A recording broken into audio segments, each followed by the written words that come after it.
Grabe mga kapudi, ngayon ko lang nalaman na nakakain pala to. Ano kayong lasa nito? Hindi pa ako nakakatikim nito mga kapudi, oh. Tingnan nyo, nasarapan siya. Gusto ko nito. Grabe mga kapudi, masarap kaya yun. Hindi pa ako nakakatikim nun. Ano kayong lasa nun? Alam ko ang tawag dun ay pulot-bukyutan, diba? At sa gubat lang yun nahahanap. So pumunta tayo ng gubat para makita natin yun. Tara, so ito na, ha.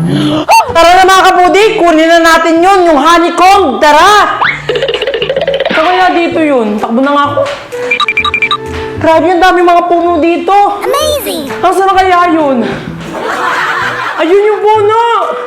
Tara mga kapudi, kunin na natin, oh. Ayun, oh. Amazing! Ang galing! Tara, kunin natin. Hindi ko abot. Hindi ko maabot. Alam ko na. Kaibigang bubuyog, lumabas ka. Tulungan mo akong kunin ang pulot-pukyutan. Ayan, kunin mo na. Sige, kunin mo na, bilis! Ayan, para mapakita natin sa mga kapudi natin kung masarap talaga yan. Sige, kunin mo na. Ayan na. Ayan. Ito na, tara. Tikman na natin ito. Titignan natin kung masarap. Tara.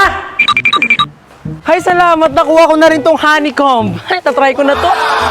So, mga kapudi, ito na ang ating honeycomb. Titikman na natin ito, mga kapudi. Hindi pa talaga ako nakakatikim neto, mga kapudi. Ever pa ako nakatikim neto. Ngayon pa lang dito sa video ko. So, tara mga kapudi, tikman na natin. Titignan natin kung masarap. Tara. So, ito na. Buksan na natin. Ayan. So, ito na. Buksan na natin. Excited na ako. Ano yung lasa neto? Sabi dun sa video, masarap daw to. Hirap ha. Talagang sealed na sealed, oh. Ang galing talaga na kaibigan kong bubuyog. Ayan na. Ayan.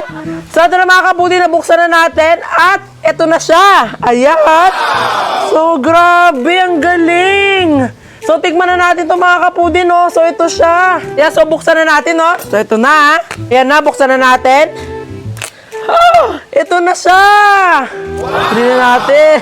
Malinis tong kamay ko, ha? Ito siya mga kapudi, oh. Amazing! Galing! So mga kapudi, ito na, tikman na natin. The moment of truth. Titikman natin kung masarap to. Kung masarap to, i-recommend ko sa inyo na bumili. So ito na, tikman na natin. And 1, 2, 3.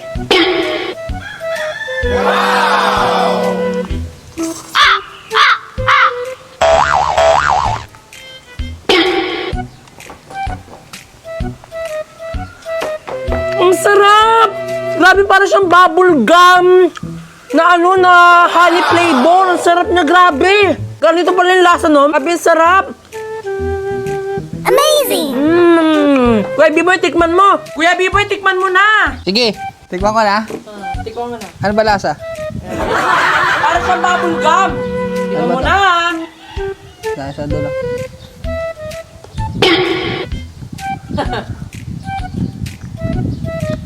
Anong lasa? Lasang palaman na matamis na ano, na parang bubble gum sa pagninaya. So mga kabudi, ito siya. Grabe, ang sarap pala nito. Itatabi ko to para mamaya kakainin ko pa to. Sarap. Ayan. Nak, di ba malinis naman yung terrace natin dyan sa bahay? Diyan kami tatambay ng mga friend ko, ha? Malapit na kami. Umahala.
Nakakapagod. Ay nak, hindi na kami pupunta dyan. Nag-aya yung mga friend ko, sa coffee shop na lang kami.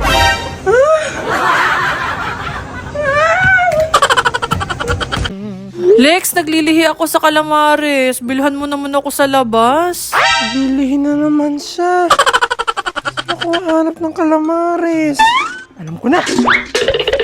At dahil nasa gitna nga kami ng gubat, kaya ako na nga lang ang gagawa nga ng calamares nga ng buntis ko nga na ate na may McCormick Umami Burst. At talagang hindi nga basta-basta ng calamares yung gagawin nga natin kasi gagamit nga tayo dito ng higanting pusit. At para nga maging masarap at malambot nga yung magagawa nating calamares, kailangan nga nating alisin nga itong pinakabalat nga na itong higanting pusit. At pag-aalis ko nga ng balat niya, hindi na ako nagpatumpik-tumpik pa at agad-agad ko na nga siyang pinaghahatingan ng pabilog-bilog na talaga sobrang lalaki na parang mga giant donut. Pagkatapos nga nagumpisa na nga rin ako dito magpainit nga ng mantika, tapos dali-dali ko na ngayon kinuha yung mga kailangan natin para makagawa nga ng masarap na calamares. At para nga mag-ibang level nga yung lasa nitong calamares nga natin, gagamit nga ako nitong subok ko na nga na McCormick Umami Burst. At hindi na nga ako maglalagay na kung ano-ano dito sa ating harina, kung dito nga lang McCormick Umami Burst yung ilalagay nga natin para pang palasa. At talagang marami nga yung stock nga namin nito sa bahay kasi ilang beses na namin itong nasubukan na talagang buong buo yung lasa ng mga niluluto namin kapag ginagamit namin ito. Kaya makasigurado nga ako na talaga sasarap nga lalo itong niluluto nga natin calamares dahil dito sa McCormick Umami Burst. At dahil ready na nga itong mga pang-coat nga natin, kaya inumpisahan ko na nga sila ditong i-coat para nga talaga maprito na natin to. At talagang tuwan-tuwa nga ako dito sa itsura nga ng calamares nga natin kasi talagang literal na sobrang lalaki nga nila na para silang mga higanting donut. Kasi karaniwan di ba yung mga calamares na nabibili natin talagang maliliit nga lang sila na bilog na parang mga 5 piso, 10 piso. Pero ito parang hindi to 10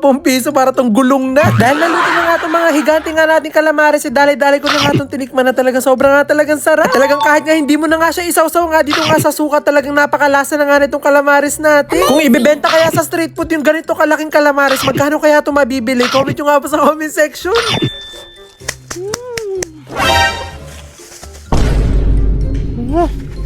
Lex, nasa na yung Calamares ko? Gawa na nga lang ulit.